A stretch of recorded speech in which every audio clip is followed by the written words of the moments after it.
Hello everyone, I'm a member of HWPL. Today, I'd like to introduce a news article titled New York Times to Unveil CCK's Coercive Conversion Program.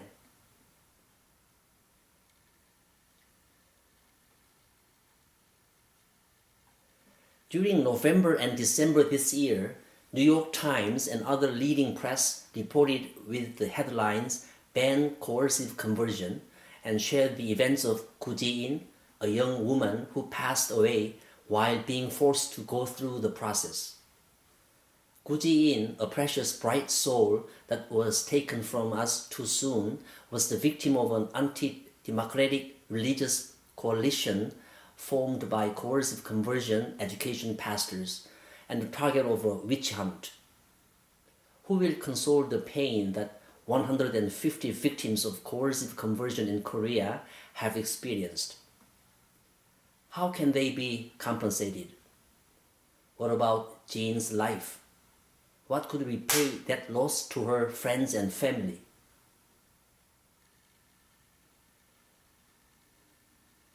Freedom of religion is an absolute fundamental right specified in the Constitution of the Republic of Korea. In addition, protecting and respecting human life is a tremendous value that is also recorded in the Universal Declaration of Human Rights and must not be disregarded. Trying to change one's religion through illegal methods is already unconstitutional, but the principle of protecting and respecting life is not only the basis of religion, but a social standard and basic human characteristic. However, the CCK is trying to hide the truth, not only by neglecting the law and looking the other way, but by supporting its affiliated pastors' illegal activities. As the New York Times has already conveyed, the CCK coercive conversion education pastors are wolves in sheep's clothing that have eluded criminal punishment by using victims' family members and take advantage of them in order to make money like a twisted business. It is stated clearly in HWPL's Declaration of Peace and Cessation of War, DPCW, Article 8, titled Foster Religious Freedom. States should activate and participate in systems to enforce and protect fundamental human rights, eliminating discrimination on the basis of religion or belief, and should refrain from and prohibit the usage of religion by governments, groups, or individuals in order to justify or to incite acts of violence against others.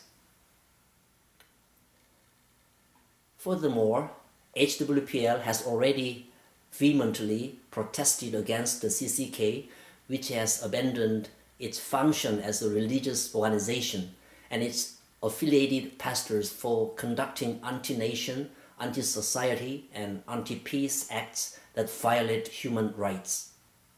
The CCK must to be disbanded for throwing the Korean people as well as the international community into chaos, and the pastors who took part in coercive conversion must receive the proper punishment for their actions.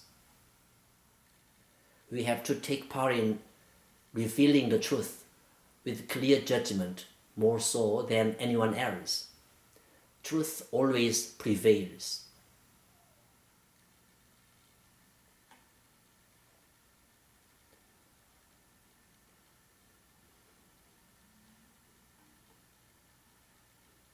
Ban coercive conversion.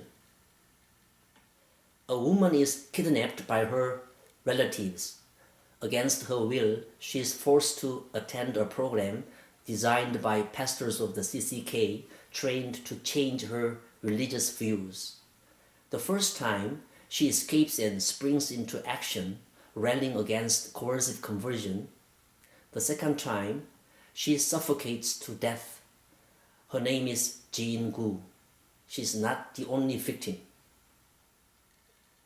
In recent days, there has been much attention given to the abuses of religious freedom around the world. The United States is increasing efforts to aid people in desperate need of protection from religious persecution. In war-torn nations or emerging and newly formed democracies, struggle for stability and religious subjugation exists. Few would think Jane Goo's tragedy occurred in the home of K-pop, South Korea. Join the protest against the Christian Council of Korea and coercive conversion. Support religious freedom. Help protect victims like Jane Goo. Get informed, get involved, scan to learn how.